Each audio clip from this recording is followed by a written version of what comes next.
Kalau untuk mental itu yang pertama kita selalu bilang, terutama kan semua berenang mungkin dari pemula ya, dari awal. Iya, Kita cari jam terbang. Untuk jam awal mungkin terbang. kita nggak ngincer untuk juara, yang penting kamu perbaiki cara berenangmu, tekniknya bagus. Terus yang kedua mungkin eh ya udah kamu banyakin aja jam terbang, ikut lomba meskipun kalah, meskipun waktumu jelek, yang penting kamu ada progres. Iya. Baiklah meskipun katakan waktunya jelek, tapi kamu yang dulunya startnya jelek sekarang jadi bagus.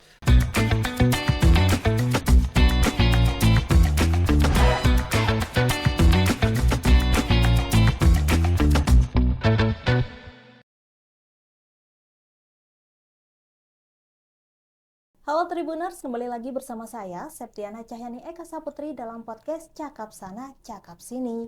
Dan pada episode kali ini, kita akan membahas tema tentang membentuk mental juara atlet renang. Dan di studio Tribun Jatim Network Malang ini telah hadir dua narasumber, yaitu yang pertama ada Kak Farel Trisnanda. Beliau adalah pelatih klub renang Tirta Nirwana. Selamat pagi Kak Farel. Selamat pagi, Mbak. Ya, dan juga ada satu narasumber lagi bernama Petris Igenia Fauzi.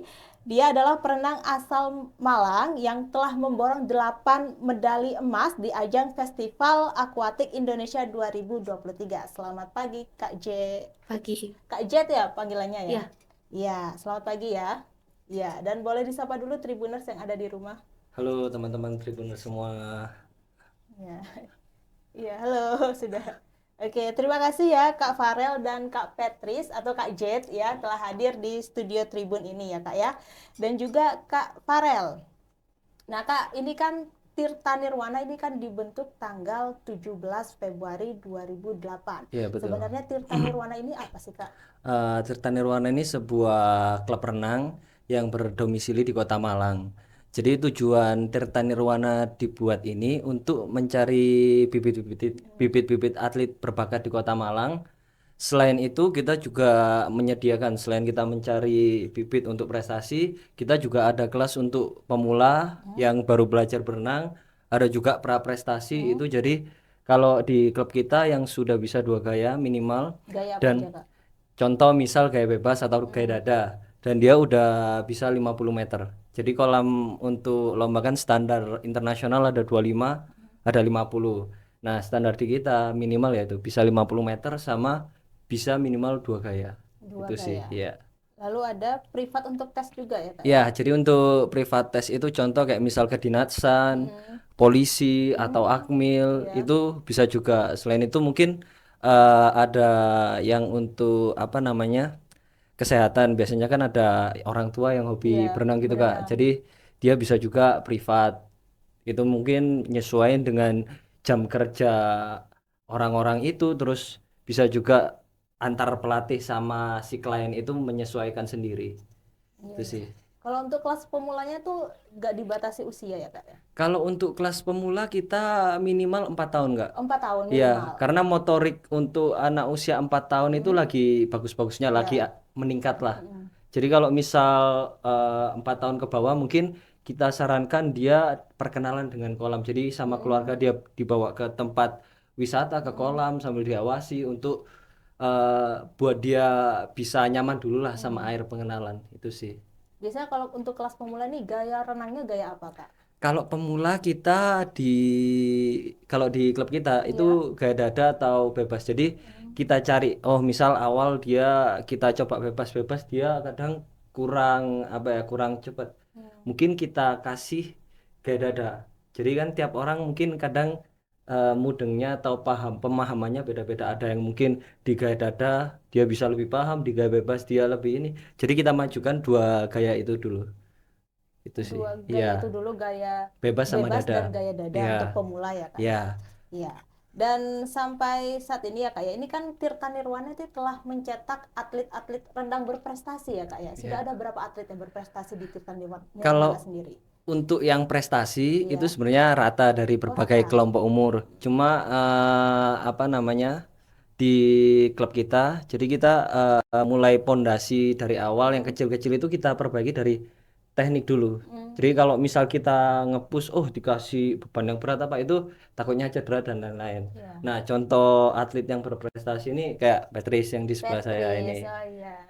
Dia kelompok umur 3. Kelompok umur Ya, 3, umur 12 12. 13. Oh, ada berapa kelompok sih, Kak? Kalau kelompok itu ada di Indonesia itu ada senior sampai 4 umumnya. Oh Cuma iya. kadang kalau mungkin daerah untuk lomba Iya, pembibitan itu biasanya ada KU5.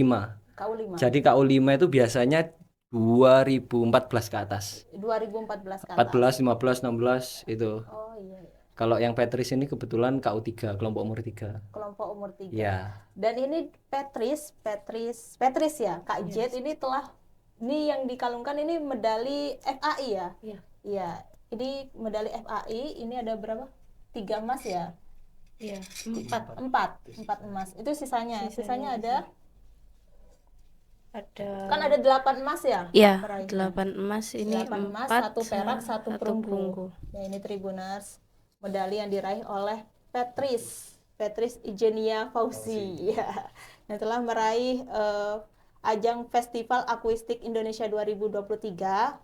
Patrice ini meraih 8 medali emas, 1 medali perak, dan 1 medali perunggu ya pada tanggal 10 sampai 13 Juni ya, Kak ya. Iya. Ya, 2023 yang diselenggarakan di Gelora Bung Karno ya. Iya. Ini prestasi yang luar biasa Tribuners. Ya, sudah. Kalau Kak Petri sendiri gabung di Tirta Nirwana sejak kapan? 2016. 2016 baru bergabung. Iya. Emang sebelumnya sudah suka renang? Kalau sebelumnya memang dari kecil suka renang. Suka renang. Iya. Hobi renang. Buat have fun aja. Have fun aja ya. Iya. Ya, terus baru bergabung di Tirta Nirwana ini tahun 2016. 16. Ya, Kak. Selain FAI ini prestasi Kak Jet ini apa lagi sih, Kak? Banyak ya sih. Kalau prestasi sih banyak sih dia. Iya. Jadi kayak kemarin tahun 2022 ya. Kemarin yang Porprov 2022 dia debut awal untuk Kota Malang itu di Porprov. Porprov. Ya, kebetulan dia yang paling muda sendiri. Rival-rivalnya rata-rata SMA, SMP, SMA dia masih SD. SD ya. Iya. SD sekolahnya di? Brawijaya Smart School. Oh, Brawijaya Smart School. Ya. Ya, jadi pada saat itu dia seleksi, terus renang kan berdasarkan waktu. Iya. Dia lolos masuk tim Porprov. Nah, pada awal debutnya itu dia dapat 1 perak, 1 perunggu sama estafet itu 3 emas. Estafet 3 Ya, emas. jadi total 3 emas, 1 perak, 1 perunggu. Itu awal debut untuk Kota Malang di Porprov. Terus kemudian beberapa bulan berselang ada kejuaraan Popda. Jadi Popda itu seperti Porprov cuma untuk pelajar saja, Mbak. Dia juga dapat 2 emas. Jadi per orang kan diikutkan, kalau individu 2. Jadi 2 nomor. Kebetulan dia individu dapat semua 2 emas, terus tambah estafet 1 jadi 3 emas. 3 emas. Itu ya. sih Selain yang Petrus ini ada lagi gak atlet-atlet yang berprestasi di Tirta Nirwana? kalau yang berprestasi sih banyak, cuma yang nasional sih ada beberapa, sisanya kita masih kebetulan banyak yang yang kecil-kecil. Yang kecil. Ya, yang kecil masih junior. Jadi kita membibit untuk meneruskan regenerasi yang udah ada di nasional ini. Untuk persiapan lomba-lomba ini membutuhkan waktu berapa lama, Kak, latihannya? Kalau lomba sih kita ya tiap hari itu rutinitas hari, kecuali hari Minggu. Jadi mereka Senin sampai Jumat itu dia latihan di air di kolam. Iya. Kalau yang Sabtu itu dry land, jadi kayak latihan fisiknya. Latihan fisik. Ya. Kalau yang udah kelas prestasi Iya. itu tiap hari kita rutin untuk memperbaiki kesalahan-kesalahan, evaluasi ketika lomba dia ada kesalahan atau apa, kita perbaiki di latihan untuk persiapan next eventnya lagi. Sebentar lagi ada event lagi ya? Ya, ada event lagi kebetulan habis ini. Di sini ya. Oke, dan seberapa penting keterlibatan pelatih ini bagi seorang atlet?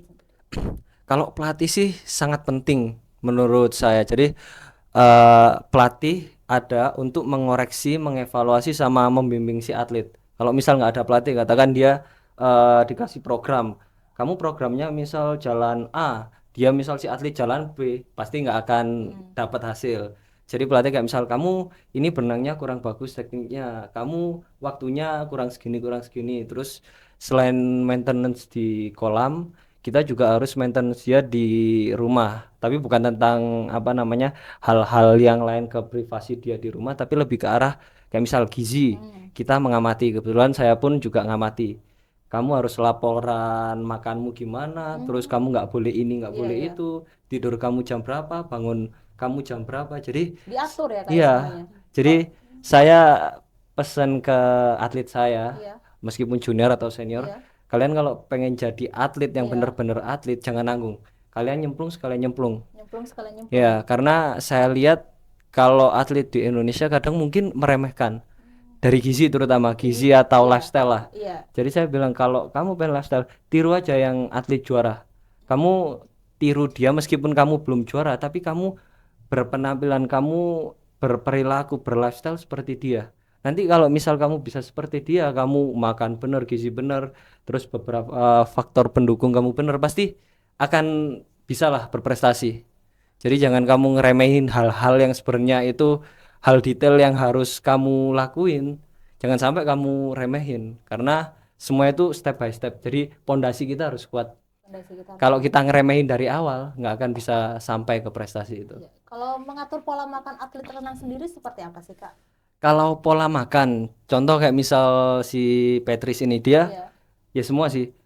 Kalau misal jauh dari lomba, saya udah ada takaran kamu karbohidratnya berapa persen, protein berapa persen, kalsium dan lain-lain berapa. Terus untuk snackmu itu udah ada saya sarankan lah. Yang bagus untuk atlet itu ini. Nah, mereka selalu laporan katakan, misal ada Petris lah, contoh Iya. kurang, kamu proteinmu kurang. Oh, kamu sayurmu kurang. Itu selalu saya evaluasi. Jadi nanti biar dia bisa nambah. Oh, ternyata aku masih salah. Tapi untuk cheating day itu pasti ada. Biasanya Sabtu sampai Minggu sore mungkin kan. Iya. Untuk malamnya dia kan persiapan untuk besok pagi Seninnya latihan. Oh iya. Itu sih. Terus pantangan makanan yang dihindari atlet renang itu apa seperti Petri sendiri ini? Kalau pantangan makanan saya sebenarnya eh ya itu tadi kayak misal cheating day, kamu yang biasanya katakan hari-hari biasa makan gorengan, makan Hindari ya gorengan ya itu. gorengan dihindari, terus kayak instan-instan Instan itu ya. itu dihindari kimia. Jadi lebih apalagi yang masih junior ya, saya Iya. nyarankan untuk real food. Jadi makanan yang asli kayak misal daging, terus ikan, sayur apa daripada yang dia konsumsi kayak protein terus yang buat orang gede kan masih belum saatnya. Iya. Pasti ada waktunya lah dia. Jadi kalau yang untuk junior, saya selalu menyarankan lebih ke real food. Real food. Iya, daripada dia beli kayak susu protein yang buat bentuk otot itu kasihan ginjalnya nanti. Kasihan ginjalnya. Iya, Berarti organ-organnya nanti rusak malahan. Berarti harus benar-benar dijaga makannya ya Kak Betul. ya. Dan kendala yang pernah dihadapi kakaknya nih ya sebagai pelatih dalam memberikan arahan kepada atlet itu apa sih Kak? Kalau arahan pada saat latihan atau Iya, arahan pada saat latihan. kalau pada saat latihan sih beda-beda. Jadi saya harus mengenali karakter si atlet. Jadi kayak oh si A ini bisa dibilangi kalau dengan cara gini karena kan penangkapan setiap atlet nyernanya juga beda-beda. Jadi saya mengenali oh anak ini harus beberapa kali dibilangi baru bisa. Jadi saya misal kasih tahu program hari ini programnya ini. Kadang ada yang kurang paham. Jadi saya kasih waktu untuk mereka yang belum paham, kalian bisa tanya dulu sebelum program dimulai. Nah, itu selalu saya terapkan karena saya memahami bahwa tiap orang untuk segi penangkapan juga beda-beda. Itu sih. Tapi dari Petri sendiri pernah mengalami kendala gak dalam latihan? Dari atlet renangnya sendiri. Kalau latihan sih yaitu mungkin ada kayak program dalam bahasa yang baru, itu kadang ada kesulitan dikit untuk memahami dan itu langsung tanya. Itu mungkin yang biasanya Dalam hal bahasa. iya. Iya. Oke, terus cara pelatih ini berkomunikasi dengan atlet itu seperti apa sih Kak? Kalau saya berkomunikasi jadi Saat bertanding. saat bertanding. Kalau di renang kan kebetulan nggak bisa kayak sepak bola yang Iya, panggil pemain atau apa. Jadi kita pelatih sama atlet kita selalu berdiskusi ketika latihan. Biasanya sebelum mulai latihan atau kita selesai latihan. Jadi saya bilang ke anak-anak, ke atlet-atlet, kalau pada saat latihan itu ibaratnya apa ya? waktumu lebih lama dibanding lomba. Lomba kamu cuma 2-3 hari dan turunnya mungkin cuma beberapa menit atau beberapa detik. Jadi kamu harus bener-bener matengin. Jadi apa ya ibaratnya jadi good habitmu lah, kebiasaan baik yang kamu lakuin nanti akan di lomba terpakai. Contoh kayak misal kita makan tangan kanan dari kecil, kan pasti kebiasaan tangan kanan. Iya.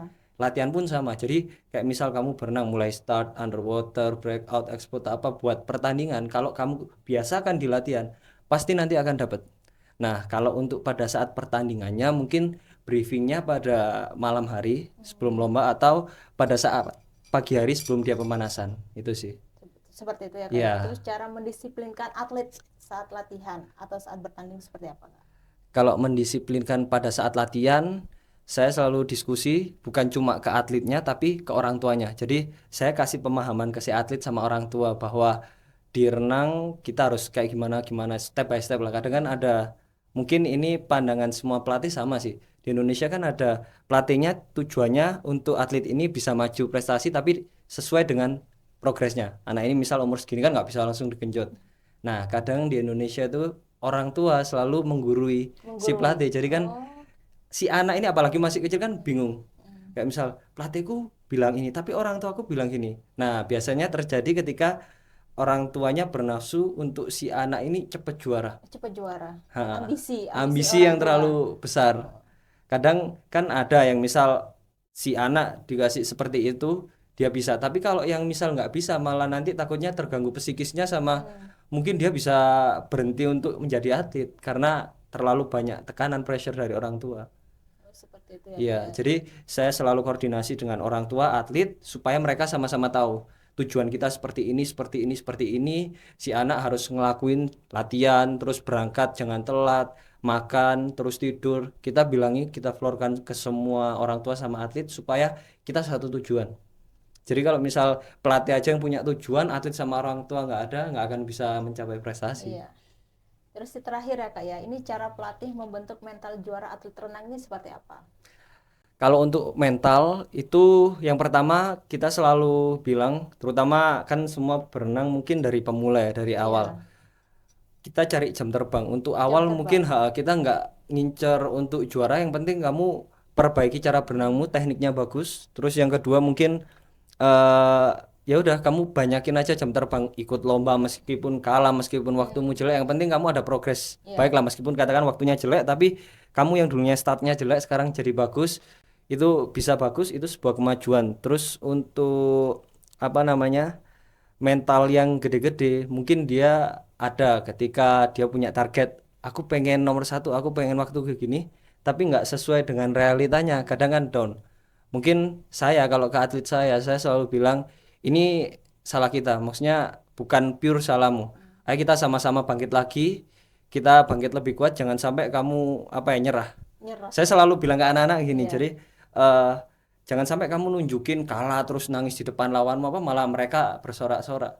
Jadi jangan nyerah sebelum apa ya, pokok kalian jangan nyerah sebelum selagi kalian punya nafas, jangan sampai kalian nyerah. Nyerah. Kalian menyerah ketika kalian udah nggak ada nyawa. Kalau masih ada nyawa, orang yang ngehina kamu, orang yang ngejudge kamu, tunjukin. Kamu bisa comeback stronger, kamu bisa bangkit lebih kuat. Jadi itu. Jadi anak-anak kan bukan kita dia jatuh malah kita pressure atau apa, tapi ketika dia bangkit, kita pelatih atlet sama-sama introspeksi untuk bangkit lebih kuat supaya mentalnya bisa lebih matang lagi itu sih. Tapi selama Patricia ini menjadi atlet, ada gak kira-kira omongan negatif yang menjatuhkan mental Patricia sendiri? Kira-kira ada gak? Kalau itu sih memang ada. Ada. Terus cara Patrice ini menyikapinya seperti apa? Ya kadang itu dibuktikan dalam pertandingan itu membuktikan kalau kita tuh nggak kayak gitu, Nggak kita kayak bisa gitu. lebih. Dan bisa lebih dari orang yang menghina itu. Iya. Dan bisa membuktikan membawa 8 medali emas dalam ajang FAI 2003. Terima kasih ya Kak Patrice dan Kak Farel atas waktunya telah hadir di studio Tribun ini. Ya. Mungkin ada yang pesan-pesan yang mau disampaikan mungkin Kak Farel dan Kak Patrice mungkin para Tribuners yang ada di rumah yang ingin menjadi atlet juara seperti Kak Patrice atau yang ingin bergabung bersama Tirta Nirwana mungkin. Kalau buat atlet-atlet yang di sana tetap semangat buat latihannya dan jangan pernah menyerah. Untuk semua yang ingin mungkin menjadi atlet atau yang mungkin sudah menjadi atlet, kalian harus percaya sama proses kalian dan jangan bandingkan proses kalian dengan orang yang lain. Dibandingkan. Ya, Jangan jadi lupa kita tetap dibandingkan. percaya kepada diri kita sendiri meskipun orang bandingin atau apa, kita tetap percaya kemampuan kita yang terbaik lah. Iya, baik. Terima kasih ya Kak Farul dan Kak Fetri Ya, atas sama-sama. waktunya. Oke. Oke, baik Tribuners, sampai di sini dulu perjumpaan saya kali ini. Saya Septiana Cahyani dan Kata sisinya Fauzi. ya, Farel dan Trisna Dengarwan. pamit undur diri dan sampai jumpa kembali lagi dalam podcast Cakap Sana Cakap Sini episode berikutnya. Dadah.